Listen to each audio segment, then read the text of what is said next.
Chers amis, dans le cœur de Dieu, le dimanche in albis, appelé aussi dimanche de la miséricorde, depuis que le pape Jean-Paul II en a décidé, répondant ainsi à une demande du ciel via sœur Faustine, nous invite en ces temps particuliers que l'Église vit à entrer dans la profondeur de la miséricorde. L'Église vit une page de son histoire qui ne laisse personne indifférente. La mort du pape François, que l'histoire jugera en son temps, nous invite à prier afin qu'il puisse reposer dans la gloire de Dieu. J'aime ce témoignage d'une mère de famille disant « Je n'ai pas tout compris ce que faisait le pape, mais aujourd'hui, c'est le Père de tous les catholiques qui nous a quittés. Prions pour lui et son successeur. » En regardant la photo de cette maman avec ses enfants lors d'une visite au pape à Rome, le beau regard des enfants regardant le pape, non en tant qu'un monsieur, mais comme chef de l'Église, successeur de Pierre, est bouleversante. Il y a dans le pape la personne et la fonction qui dépassent la personne. Notre époque a tendance à oublier cette distinction qui est pourtant importante et qui évite bien des erreurs. On se souvient de cette phrase de Paul VI au sujet d'une réforme qu'il souhaitait personnellement. Montigny le veut, mais le pape ne peut pas.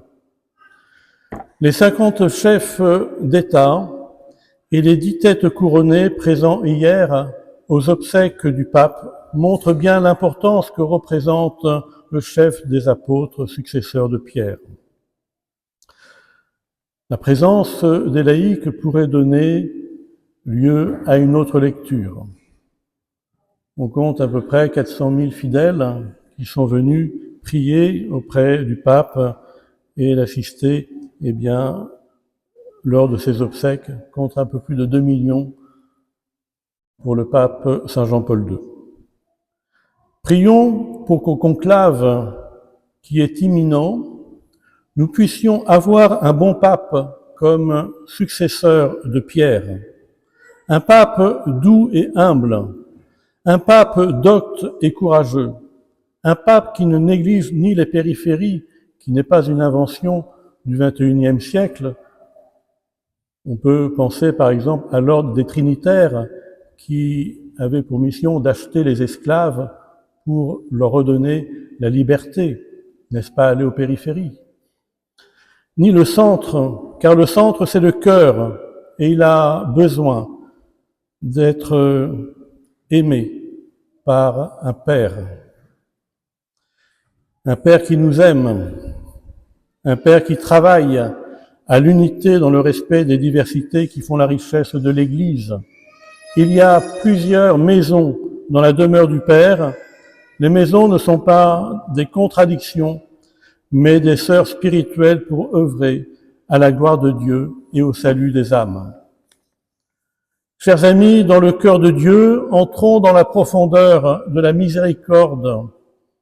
Dans Dives in Misericordia, au numéro 14, le pape Saint Jean-Paul II disait « Jésus-Christ nous a enseigné que l'homme non seulement reçoit et expérimente la miséricorde de Dieu, mais aussi qu'il est appelé à faire miséricorde aux autres. Bienheureux les miséricordieux, car ils obtiendront miséricorde. » Dans ces paroles, l'Église voit un appel à l'action et elle s'efforce de pratiquer la miséricorde. Si toutes les béatitudes du sermon sur la montagne indiquent la route de la conversion et du changement de vie, celle qui concerne les miséricordieux est à cet égard particulièrement parlante. L'homme parvient à l'amour miséricordieux de Dieu, à sa miséricorde, dans la mesure où lui-même se transforme intérieurement dans l'esprit d'un tel amour envers le prochain. Élargissons un peu, en puisant dans la catéchèse du 13 janvier 2016, le pape disait « Le Seigneur est miséricordieux ». Ce mot évoque la tendresse d'une mère à l'égard de son fils. En effet, le mot hébreu utilisé par la Bible fait penser aux entrailles et au sein maternel. L'image suggérée est donc celle d'un Dieu qui s'émeut et qui a de la tendresse pour nous, comme quand une mère prend son enfant dans ses bras en ne voulant que l'aimer, le protéger, l'aider, en étant prête à tout donner, y compris sa personne. Telle est l'image suggérée par ce terme. C'est donc un amour qu'on peut définir comme viscéral.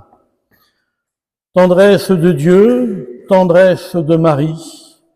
En regardant Marie, objet de la miséricorde divine, nous comprenons que nous sommes aussi appelés à faire miséricorde de manière très profonde. En effet, puisque Marie est le modèle de l'homme dans la grâce et le type de l'Église, la mariologie peut se concevoir comme la réalisation concrète en termes de théologie de la grâce, de l'anthropologie, en ce qui concerne la dimension individuelle, la dimension sociale de l'existence chrétienne. Marie, Mère de miséricorde, à vos enfants qui vous prient, rendez la joie de croire et d'aimer, inscrite en eux dès le baptême, et guidez-nous toujours vers votre Fils, ainsi soit-il. Au nom du Père, du Fils et du Saint-Esprit.